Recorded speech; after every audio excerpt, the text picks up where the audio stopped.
আবহাওয়া অনুকূলে থাকায় লালমনিরহাটে চলতি মৌসুমে পাটের ভালো ফলন হয়েছে। দাম ভালো হলে দ্বিগুণ লাভের আশা করছেন চাষিরা।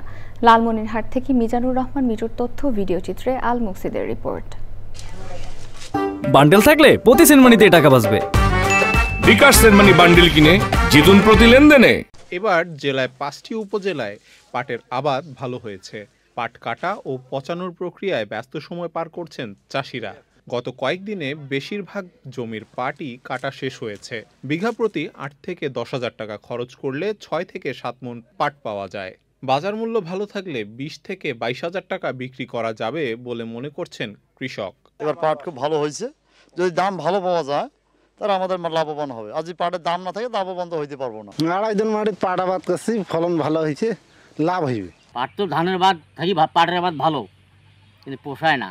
এবার ফলন ভালো হয়েছে, দেখা যায় এবার মোটামুটি ভালো দাম পাওয়া যাবে। কৃষি বিভাগ বলছে ওই অঞ্চলে জনপ্রিয় হয়ে উঠেছে পাটের চাষ। লালমনিরহাট জেলায় এই বছরে আমাদের 3,905 হেক্টর জমিতে পাট আবাদ হয়েছিল। আমাদের পাটের একটা বিশাল একটা সম্ভাবনা আছে আমাদের, বিশেষ করে দেশীয় মার্কেটে এবং আন্তর্জাতিক মার্কেটে। পাটের বহুমুখী ব্যবহার এইটা যদি আমরা সম্প্রসারণ করতে পারি, বিশেষ করে ইন্ডাস্ট্রিয়াল পারপাসে যদি ব্যবহার হয়, তাহলে পাটের সুদিন অবশ্যই ফিরে আসবে। লালমনিরহাটে এই মৌসুমে 3,905 হেক্টর জমিতে পাটের চাষ হয়েছে, যা গত বছরের তুলনার চেয়ে বেশি বলছেন সংশ্লিষ্টরা। আল মুকসিদ, চ্যানেল আই।